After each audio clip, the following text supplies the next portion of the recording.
Welcome to the video, everyone. Thanks for joining me today. So we are here with Katie, who is an Amazon FBA seller. She started this journey during lockdown in the middle of the pandemic. She has a little baby. She has made it happen, and she's going to share her experience with you. She started this with her partner. So yeah, pretty exciting stuff. Lots of insightful tips and tricks and just general chit chat about how she got on. So I hope you guys enjoy the video, and I'll see you in the next one. Sure. Hi Dylan, hi everyone. My name's Katie and I live with my partner in Essex, just outside of London, and my 2-year-old son. And I have my lovely 10k award here. Shameless plug. Which I was really pleased to get a couple of months ago for Dylan. And it normally sits in my kitchen where I see it every day and gives me motivation. Awesome. And when you first, and a quick question, a note on this, you mentioned just before we jumped on to the call that you are in a little bit of a different position to many other people who start Amazon FBA. You've got a lot of commitments, you've got a busy life. How have you managed to firstly find the time to do this when lots of people will say, well, I work a 9 to 5, I can't do it? Yeah, so the time is probably one of the biggest things that was like a bit of a barrier to start with. So I started my FBA journey when we were in the first lockdown here in the UK, and my son was 1, and we had no childcare. But luckily and unluckily, I wasn't working because in my industry I wasn't allowed to work in the lockdown. So I had time when he was asleep, and I would just work before he got up when he was asleep, and again in the evening to just work my way through the course and then do all of the research from there to launch the business. So yeah, it was a challenge, and that was probably the biggest challenge, was my life circumstance. Yeah, but not enough to put you off trying. We mentioned before, just before the call again, if you don't try, you'll never know, I suppose. And the regret you'd have for not giving it a go because of having time restrictions when, like you said, you've put the effort in now and you've worked around it, and it's paid off ultimately. With the results that you're seeing now, and I'm super happy to be able to speak to you today and see that, having looked back today at the first message that you sent me and just thinking how far you've come. And was you doing it with your partner? Is that right? Was it your partner? Yeah. So my partner, Rob originally found your course. So he was looking at different passive incomes and things on the internet. He stays up much later than me looking at things on YouTube. And he kind of mentioned a couple of things, and I didn't at all understand what he was talking about with Amazon FBA. And then before I knew it, he'd mentioned your name, he'd found your videos, watched some of them, and then he'd signed up for the course. And he was literally head down, doing your course after work, in between work, staying up late, printing all these things off for research and throwing all these things at me that I had no idea what he was talking about. And I just didn't understand the concept of how we were going to find the product, how we would get it over here, and how it works selling on Amazon. So I then watched one of your videos, and I was literally probably, I'd say, blown away. It was really good. It was really inspiring. It was really motivating. And I could see that you had a really good way of walking people through the process. So I was then just as keen as him. So as soon as he finished doing your course, I set about doing it around my time restraints of my son. Yeah. So it took a while longer. It took me, probably 3 or 4 weeks to work my way through the course.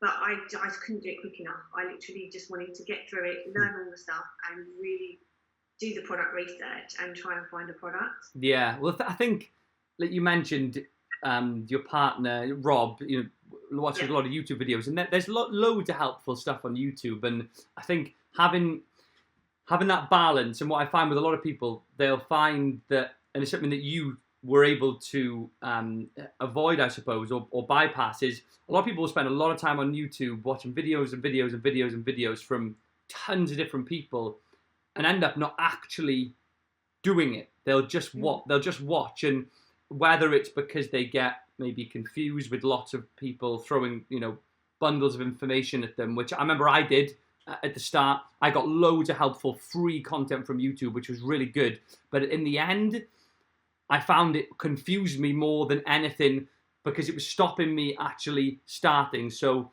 I think pushing you over that line? I mean, you said he was just impulsive. He just literally just and went for it and just started, and there was no choice there. And it was like, well, okay, fair enough. We've done this now.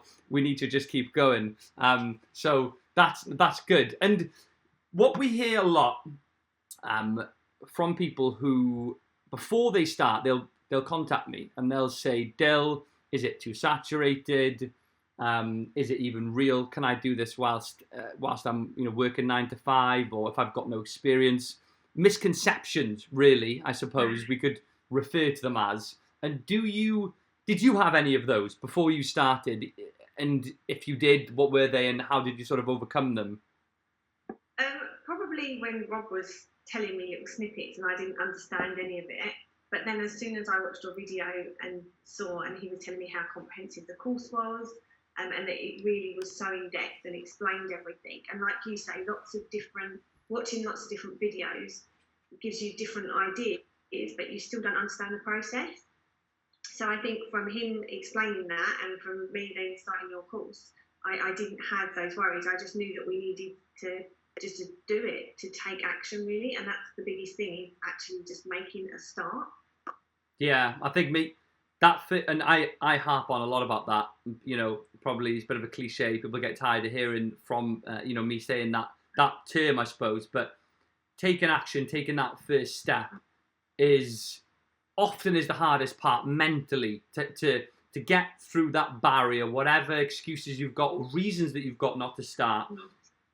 To be able to push through them and really look at, are they actual reasons that are enough of a reason not to start, or is there a way for you to push through it? And that one decision can often mold a huge part of your life that will follow on from that. I mean, and again, it is cliche, but I mean, even if, with myself, when I decided to quit my job long before the Elite Academy had launched, and I was just selling on Amazon, and I decided to just quit and focus full-time on the business.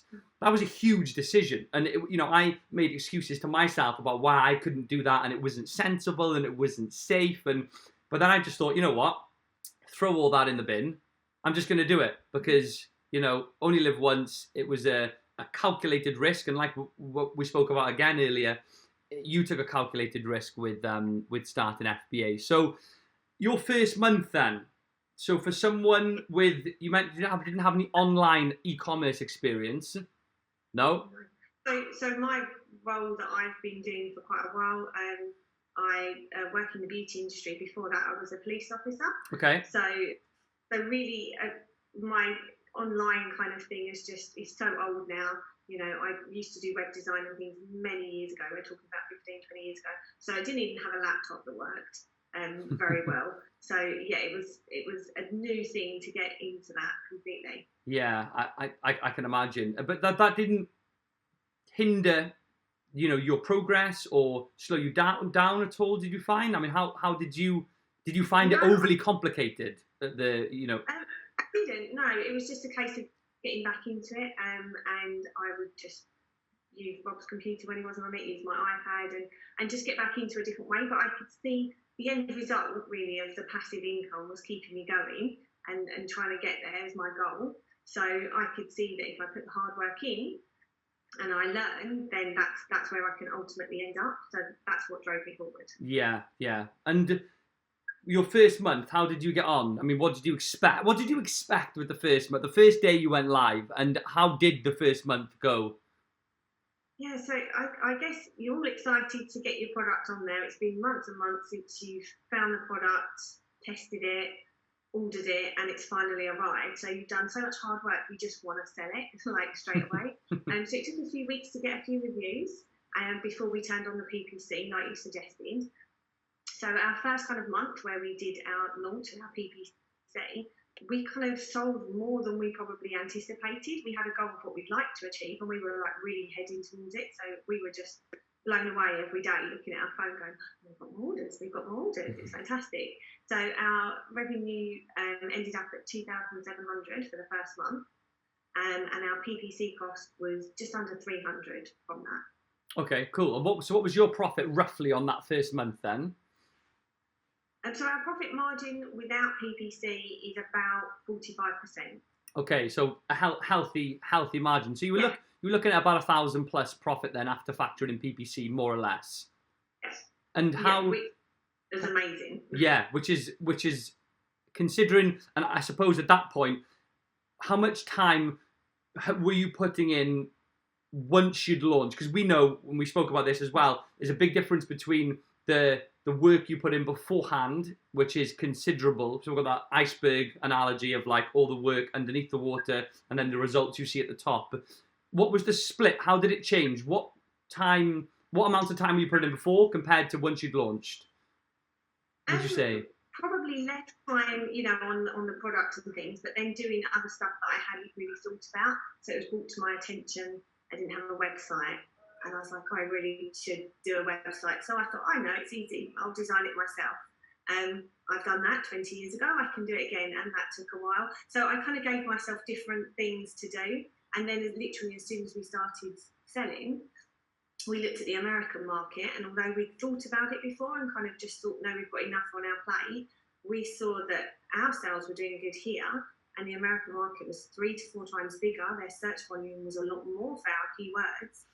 And so then I started to research that. So I gave myself other things to do and go off in different avenues. But that initial kind of product, once it was on there, that wasn't too much work. It was just tweaking different things, the images and things like that kind of took more work.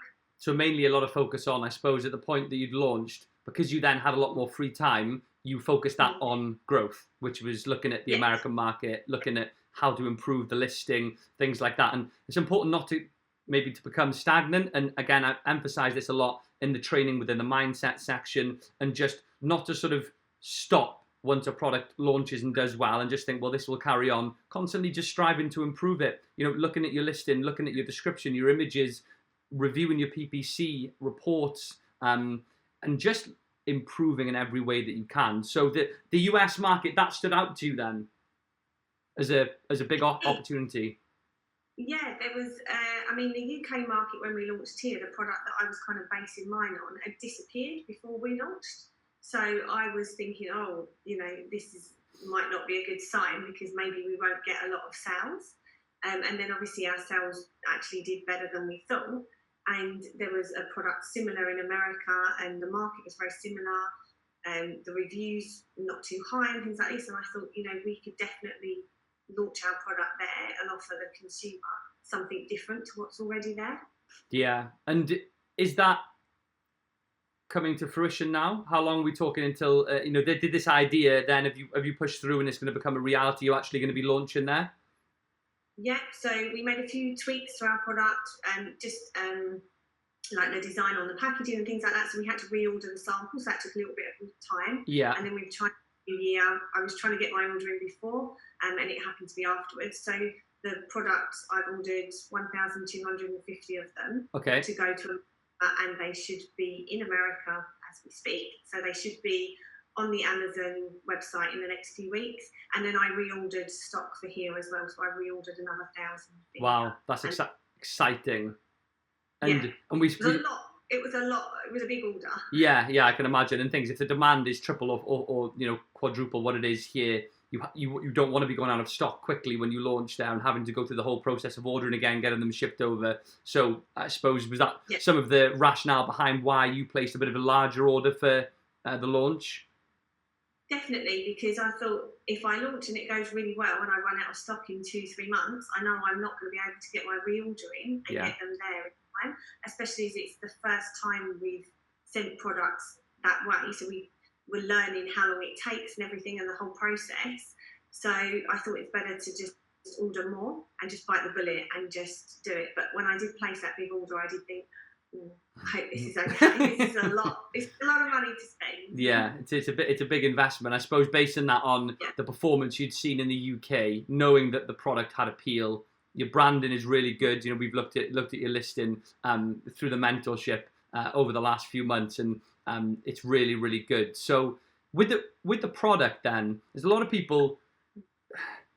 The actual concept or notion, I suppose, of having a product is just quite far-fetched for people when you don't have one. So when you haven't started product research and you don't really understand really how it works that well, it doesn't really make sense that you can have your own product and what is it going to be, how are you going to find it, what's it going to look like, how am I going to be able to do this. A lot of people have that barrier. I was one of the people who had that barrier as well, that slowed me down at the start. And with, suppose, your journey, something I'll add to what I was going to ask you, what software did you use to help you find your product, I suppose, firstly, and how did you decide on the product, and what made it stand out enough for you to think, I want to brand that my own, with my own private label?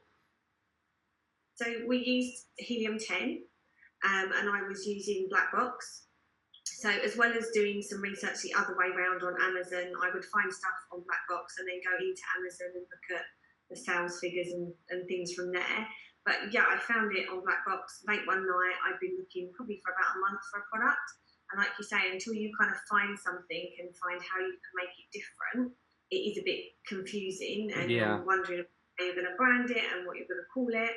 And I found this product, and I looked at it, and I looked at the sales that it was doing. It was £3,500 a month. It fitted into the criteria that you said of being a lightweight product, of having 4 stars or less, of having only one picture.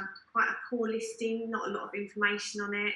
The keywords were not there, and I was thinking, wow, I've not thought about a product like this, but I could definitely make a product like that and do better branding and make it more stylish and do a better optimized listing.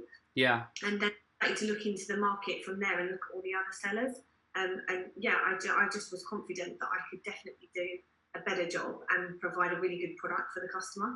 Okay, so combination of things then. You knew it was doing well from using the tools on Black Box or X-Ray. So you knew it was doing high revenue. The competition wasn't the best. But one of the key things, and we talk about it a lot with the training, is, you mentioned there, is that you saw an opportunity to improve on what was already being sold. Actually being able to think about, from the consumer mindset, what are they looking for? What are they getting at the moment? And is it good enough? If it isn't good enough, what can we do to bring something better to market? And obviously we've got lots of strategies on how to do that, but that's a key. And would you agree, probably differentiation, understanding the importance of adding value and not just launching something the same as everyone else, is up there with one of the most important things. Criteria is good, but they're very fixed things, and everyone can have an idea of what they are, but it's really understanding where you're going to fit in and add value that is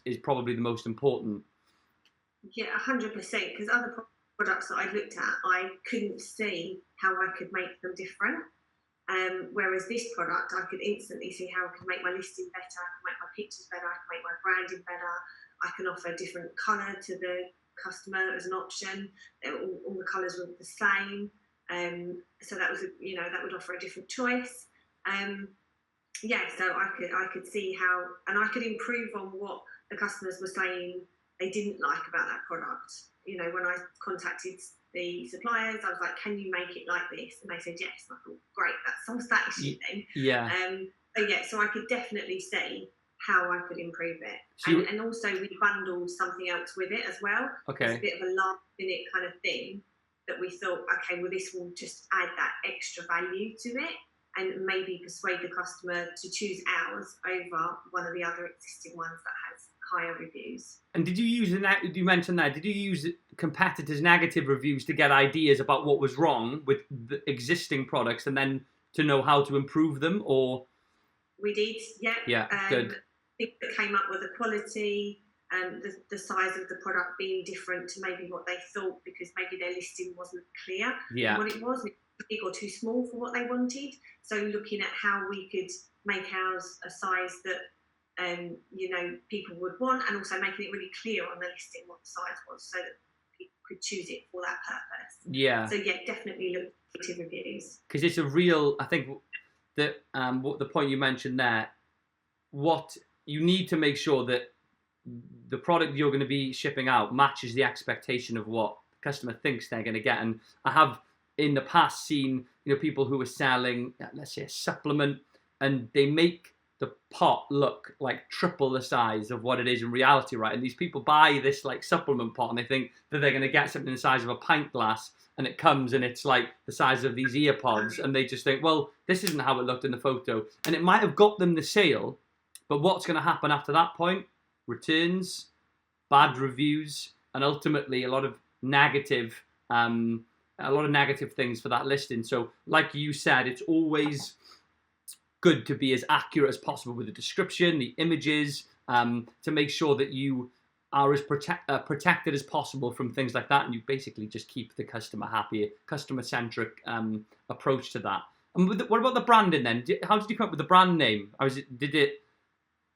So yeah, just lots of brainstorming of once I had the product, what we could call it, and also what would go across other products if we made something similar for the brand. And then I used Fiverr to find some freelancers to work with, sketched some designs and things myself, and then got them to design the packaging and the logo and things. And then I also used someone here that I know that does graphic design, who also kind of tweak things. I found on Fiverr sometimes the communication of what you want and what they do is sometimes a little bit tricky.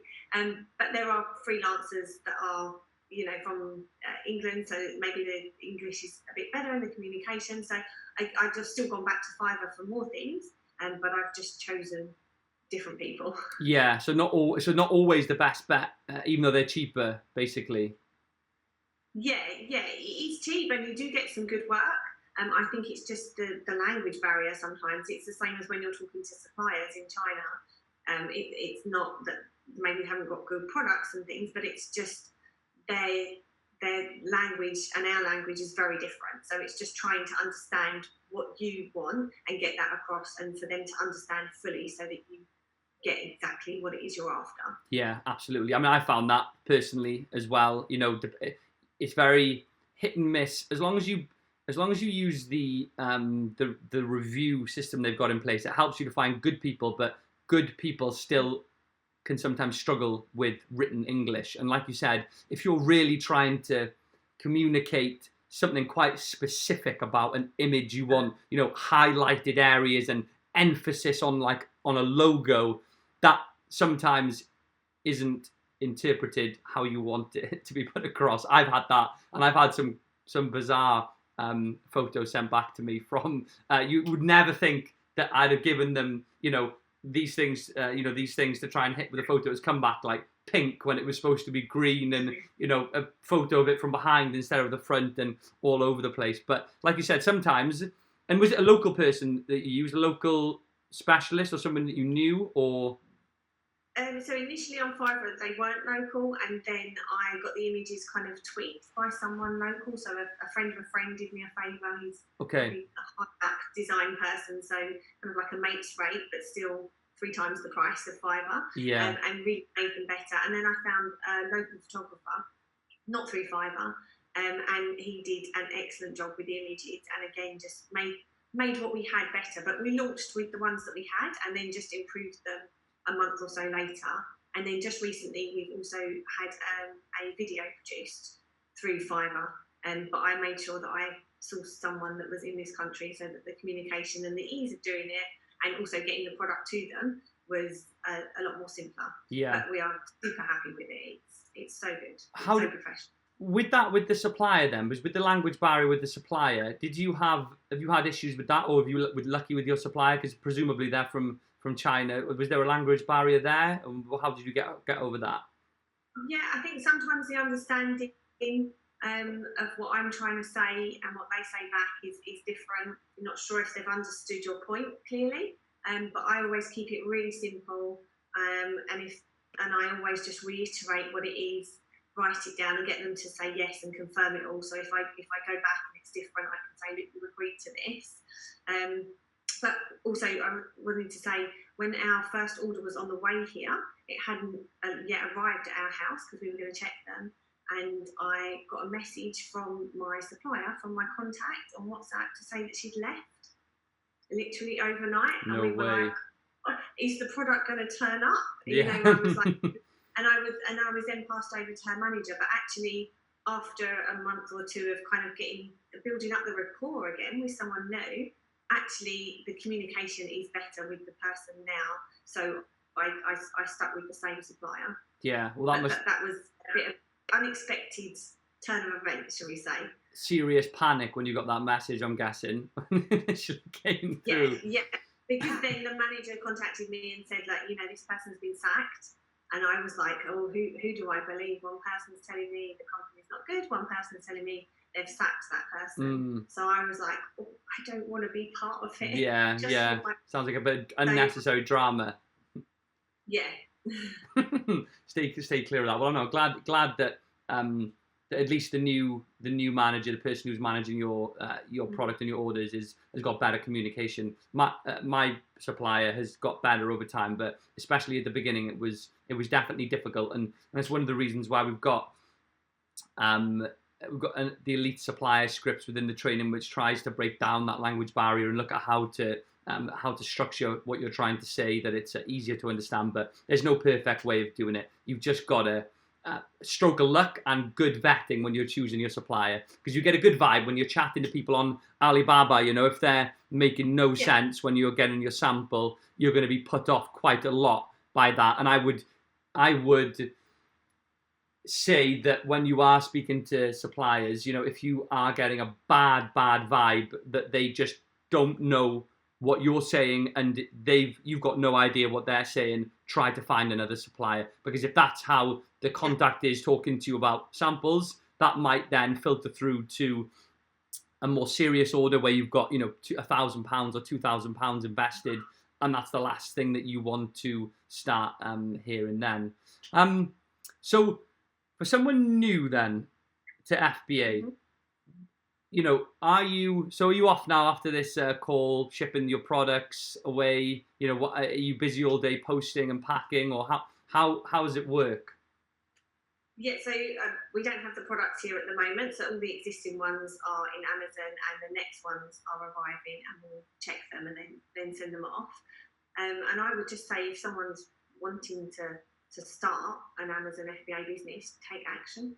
Just start and have confidence and do a little bit every day.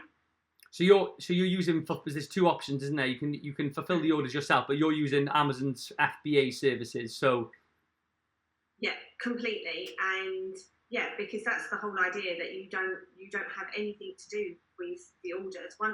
Once your products are with Amazon in their fulfillment centres, everything is dealt with by them, so you don't have to worry about sending things out. You just have to reply back to any messages you get with any issues that any customers have, which have been few and far in between.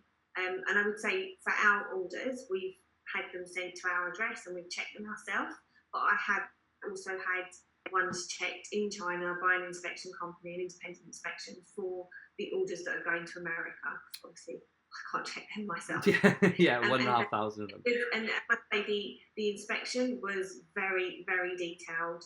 It was like a 54-page report. There was pictures taken, and it was very, very diligent. And it then allowed me to address any issues with my supplier, so that I know that the products that we did send, because there were a few that weren't the highest quality, they were taken out. So I know that the ones that are definitely going, there's no problems. That's really good. And was that with like Ali Inspection Services, or did you use someone external, or? Yeah, so it was with a company called SGS, which is one of the inspection services on Alibaba. So I booked an inspection, and then I needed to up the level of days that I had because I had so many products. So I spoke to them directly, and their communication's quite good.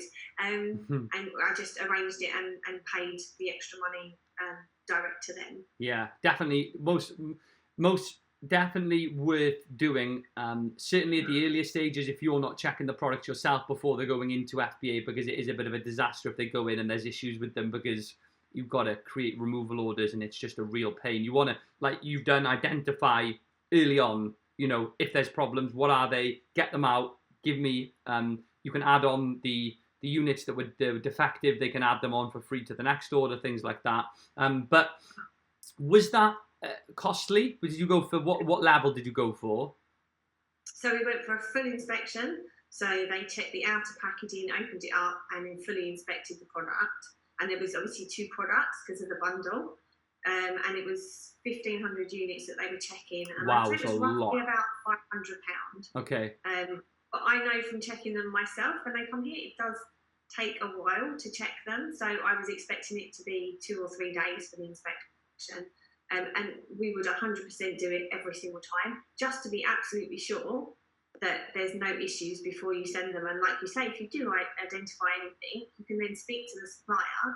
They can either change them and you can wait for some new ones to be created, if you've got that time, or they just add it onto your next one. So you're not paying for goods that you can't sell. Yeah. So you might, and the hassle that you will avoid, the possible cost that you'd incur if you had to get them removed from FBA with a removal order, things like that.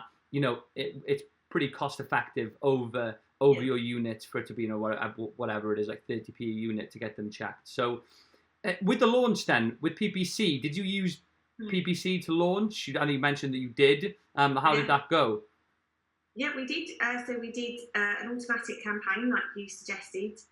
We actually was contacted by someone at Amazon, and they offered us some phone support to talk us through, and they offered a more aggressive kind of strategy with bids going up rather than bids going down. So we gave it a shot, and it's only recently that I've changed my PPC strategy and gone to bids down to kind of lower the cost, while the demand for the product is a little bit less. And then when it gets to busier times of the year, then I'll probably change it to the other one. But yeah, we did it straight away, and we're still doing it now. Probably about half our sales are coming through PPC. And have you done any optimization work with a manual campaign yet, or are you just leaving it at as an automatic for now? Yeah, so we did. So we left it on for a month, and then we changed it to a manual campaign. Okay. And again, we had another phone call with Amazon, and they talked us through the keywords and what was going right and what was going wrong, and really helped us to kind of optimize it fully. Yeah, that's good. That's what was ultimately it can be a bit of a minefield, especially if people haven't done, as you probably experienced yourself, a lot of terminology, a lot of different settings that you can tweak and things that you can change. But if you are able to optimize with a manual campaign, that's the way to do it. Your automatic campaign is going to have a lot of leakage. There's going to be you're going to be spending money on things that is basically just wasting money, that aren't making you money. So optimization. So did you manage to find, and when you were doing that optimization, certain keywords that were performing better with a better ACoS, higher click-through rate, things like that, and they were the ones you moved over? Yeah, definitely. And then any other words or phrases that I use, if they don't perform, then I just take them off, or that no one's clicking on them, so it's not costing anything to keep them in there. But there's certain keywords that are the key ones for us. Yeah. And so for someone without, and you mentioned no experience with e-commerce, and I would guess then with sponsored advertising on Amazon, how complicated was it? Because a lot of people will say that's one of the hardest parts, but how did you find it? Was it doable? It's definitely doable. I still find it a little bit confusing, I'm not going to lie. Yeah. And I think it's more the layout of how it is in Amazon Seller Central and finding everything in the reports. I seem to do it 5 different ways and get 5 different things. I'm like, how am I doing this? So it's work in progress. But it's essentially, if you follow your steps in your guidance and your course, then you can definitely just set up your campaign quite easily. And you can easily go in and change your budget. You can change your bids as well.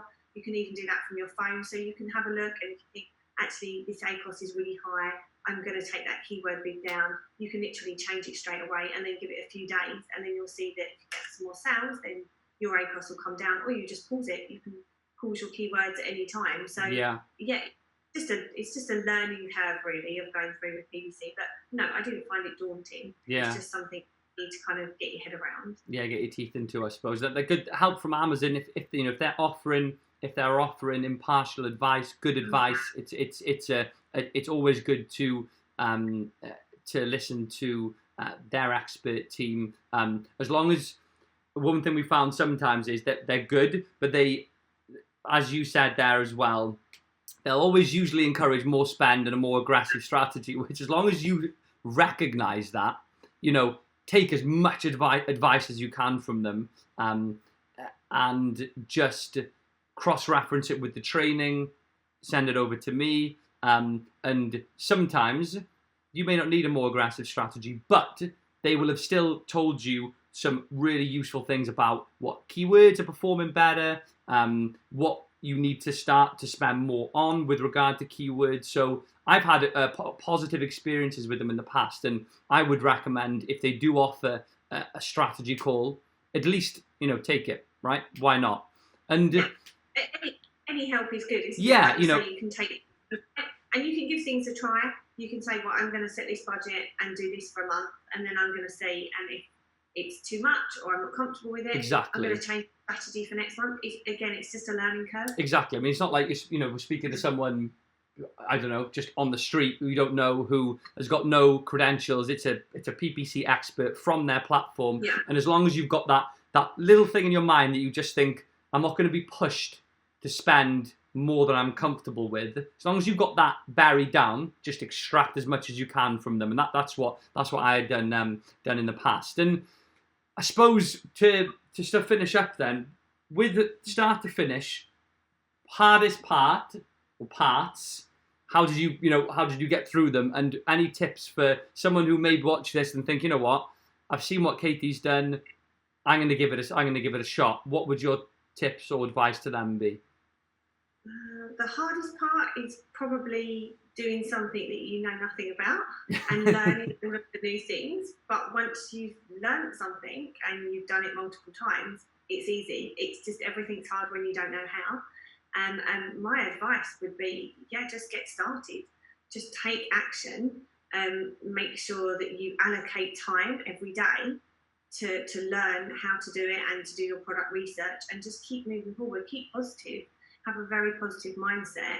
It will happen. It can happen if you put the work in 100%. Yeah, I completely agree with you there. The law of attraction. If you putting yourself in a position where you're trying new things and you're learning new things and you've got structure today, like you said there, good things happen to those kinds of people, not to people who sort of would maybe sit on the sideline and question it and doubt it and not do it. Things don't happen when you do that. Things only happen when you give things a go. 100%. Don't do what 95% of people do. Do what the 5% of people do. Yeah. You don't follow the crowd. And if you have people that don't understand or are negative, don't talk to them about it. Just don't tell them. Yeah. And people like your Facebook group, talk to people there. Talk to people that are going through the same experience. Talk to people that are positive and encouraging, and you'll feel 100 times better than if you talk to anyone that says, "Do you think that will work?" Yeah. Because yes, it will work. Yeah, I know. Trying to persuade them because they don't understand. Yeah. So just. See, you're a little bit like me. I get very passionate. If someone says to me, "That won't work," I try to I get a bit defensive. I work on that in my personal life. I like, calm yourself. They don't need to be defensive. You know how things work. And like you said, surround yourself with people. Like in our mastermind group, we've got over 850 people, I think, now in our mastermind group, and everyone is doing the same thing. We're all chatting about the same things, sharing issues. A lot of people, posting things like, "Why can't I do this? There's an issue with my images. Has anyone else experienced this?" Sharing results, and that is the sort of community.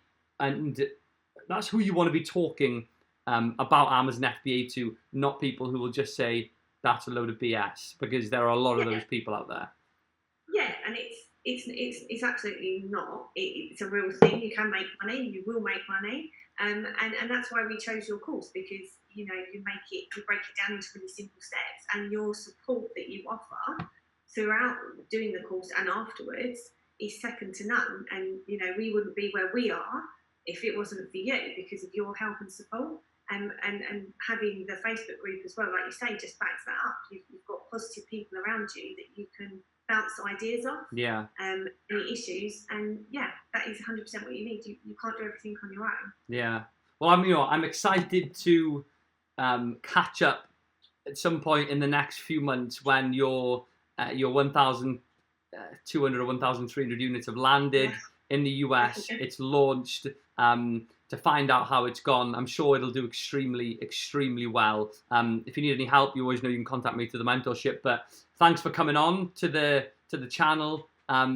Really enjoyed it. And yes, thank you for having me. Thank you. It's been great chatting. It's been a pleasure, and I'll we'll catch up soon. Okay. Yeah. Awesome. All right. Thanks, Dylan. Awesome. Bye.